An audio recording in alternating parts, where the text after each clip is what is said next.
มันธรรมดาบางปอนเจ็ดทัวร์ทีวันนี่หลายตุ้ง$30,000ใช่ไหมปันใต้ออปชั่นแต่เวลามานั่นคือช้อนคลังไม่เต้นก่อนใต้เอกลักษณ์ของซานเวนั่งดับพยายามจะผมเองมี Apple CarPlay มี Android Auto เครื่องดิม64 ปัวกระจกปีจวนตัวสำเร็จคันบ้านละออแมนเต้นให้ใบยังใหญ่ปีโป้สวัสดิ์เพียบไว้ดอนแต่ผมใบกว่าไปเนาะ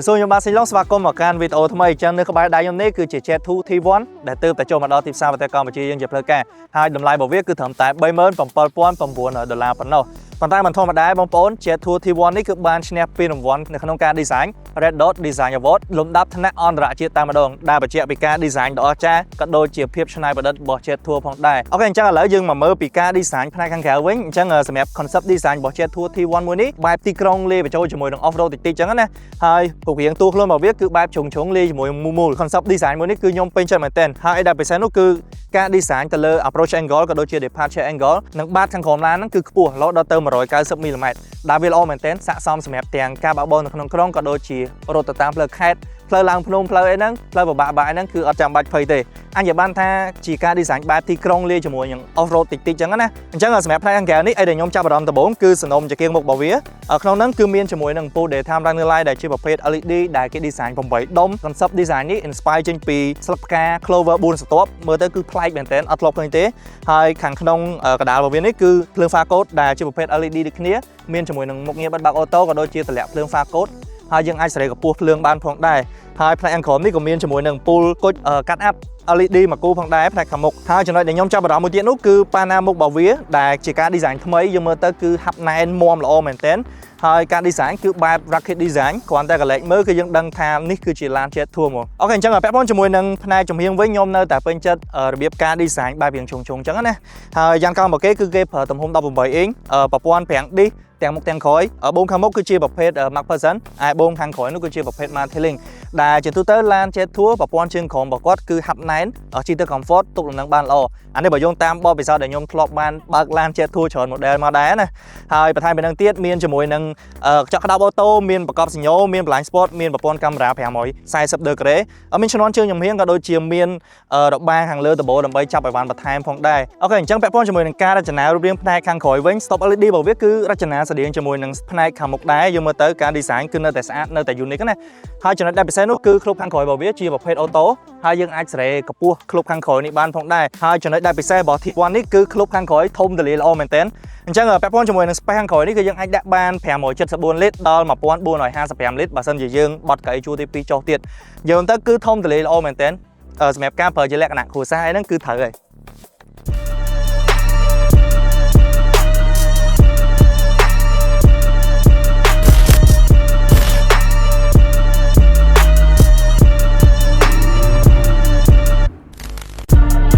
អូខេបងប្អូនអញ្ចឹងចូលមកដល់ផ្នែកខាងក្នុងរបស់ Jet Tour T1 មួយនេះគឺខ្ញុំចាប់អារម្មណ៍ឃើញថាការរៀបចំរបស់វាគឺបានស្អាតមើលទៅ premium ហើយក៏ប្រណិតដែរអញ្ចឹងពាក់ព័ន្ធជាមួយនឹងចំណុចពិសេសមួយទៀតនោះគឺចូលមកភ្លាមគឺស្ងាត់ល្អមែនទែនដោយសារតែ Jet Tour មួយនេះគឺវាប្រើកញ្ចក់2ជាន់ហើយកញ្ចក់មួយជុំឡាននេះសុទ្ធតែអាចកាត់សម្លេងរំខានបានទាំងអស់គឺស្ងាត់ល្អមែនទែនហើយមួយទៀតនោះគឺពាក់ព័ន្ធជាមួយនឹងកៅអីគឺជាប្រភេទកៅអីចុចអូតូទាំងសងខាងមានជាមួយនឹងមុខងារត្រជាក់ផងដែរបើចេញខ្យល់ត្រជាក់ដែលជាកូដអេឡិចត្រូនិកទុនគឺងាយស្រួលបត់បែនមែនទែនហើយយើងអាចសេរីវាទុនរឹងទៅតាម drive mode ក៏បានដែរ drive mode របស់វាគឺមាន3មាន eco មាន normal មាន sport អញ្ចឹងចាំពេលតេស្តហើយចាំយើងសាកទាំងអស់គ្នាកុងទ័ររបស់វានេះគឺជាប្រភេទ digital ច្បាស់មែនទែនទំហំ 10.25 inch ព័ត៌មានក្នុងនេះគឺបង្ហាញមកគឺច្បាស់ហើយងាយស្រួលមើលអេក្រង់កំសាន្តផ្នែកកណ្ដាលវិញក៏ធំដែរ 15.6 inch ក្នុងនេះគឺយើងអាចភ្ជាប់ជាមួយនឹងមុខងារ Apple CarPlay Android Auto បាន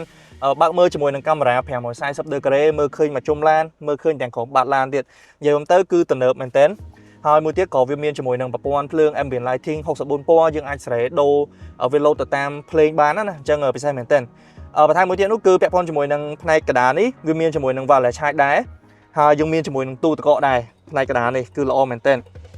អញ្ចឹងពាក់ព័ន្ធជាមួយនឹង Jet Tour T1 នេះក៏យើងអាចបញ្ជាជាមួយនឹងមុខងារ voice command បានដែរ voice control អញ្ចឹងខ្ញុំសាកមួយ Hello Jet Tour Here Open driver window Okay អូខេអញ្ចឹងដូចបងប្អូនឃើញអញ្ចឹងវាដំណើរការបានលឿនមែនទែន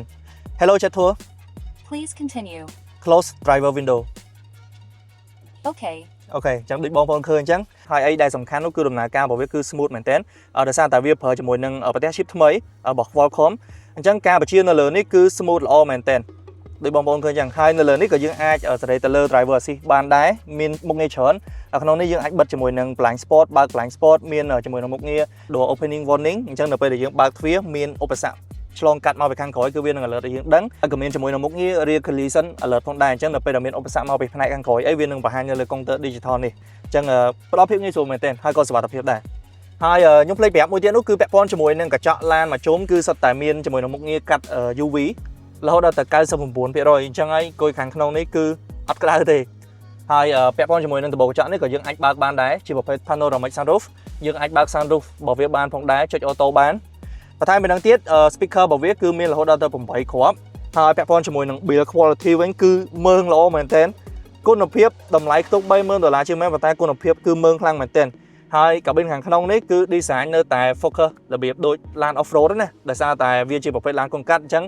ផ្នែកខាងមុខនេះក៏មានជាមួយនឹងដៃតោងសម្រាប់អ្នកដំណើរសូម្បីតែខាងតកងនេះក៏មានដែរ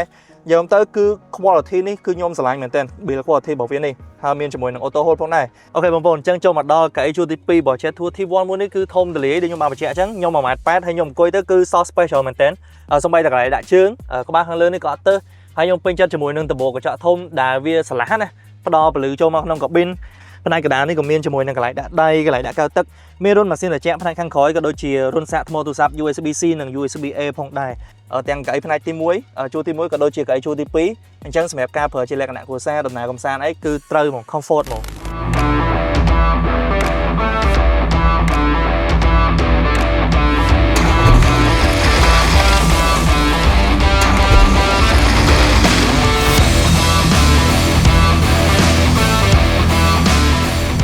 អូខេបងប្អូនអញ្ចឹងសម្រាប់ Jet Tour T1 មួយនេះគឺវាប្រើម៉ាស៊ីនសាំងចំណុះ 1.5 លីត្រទំហំ4ស៊ីឡាំងដែលជាប្រភេទ turbo អញ្ចឹងវាអាចបង្កើតកម្លាំងបាន184 PS ក៏ដូចជាកម្លាំងរមុលគឺ290 Nm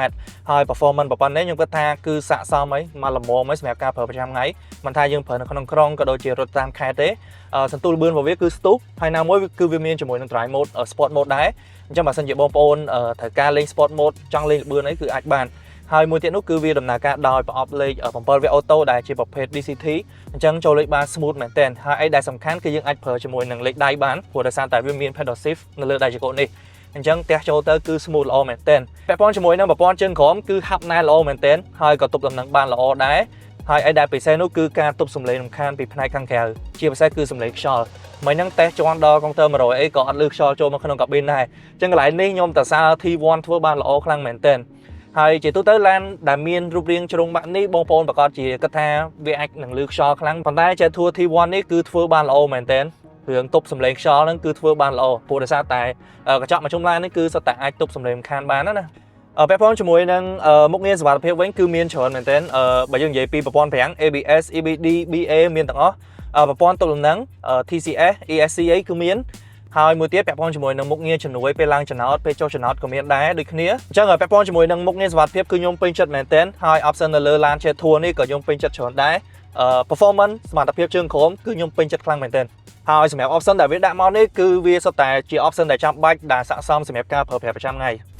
អូខេបងប្អូនអញ្ចឹងសរុបមកវិញនេះគឺជាអ្វីដែលបងប្អូនគាត់ដឹងពីឡាន Jet Tour T1 សេរីថ្មីមួយនេះអញ្ចឹងខ្ញុំគិតថាសម្រាប់បងប្អូនដែលគាត់ចង់បានឡាន SUV ដែលមានការ design ស្អាតមើលទៅប្លែក unique ណាហើយកាប៊ីនខាងក្នុងធំទូលាយប្រើជាលក្ខណៈគ្រួសារ option ច្រើនហើយចូលចិត្តដំណើរកម្សាន្តផងដែរខ្ញុំគិតថាគួរតែពិចារណាទៅលើ Jet Tour T1 មួយនេះអញ្ចឹងសម្រាប់បងប្អូនដែលចាប់អារម្មណ៍គឺអាចអញ្ជើញមកមើលឡានដោយផ្ទាល់ក៏ដូចជាបើកបោះសាកល្បងដោយផ្ទាល់ក៏បានដែរនៅ showroom របស់ក្រុមហ៊ុន Jet Tour Cambodia ដែលមានទីតាំងស្ថិតនៅលើបណ្ដោយផ្លូវ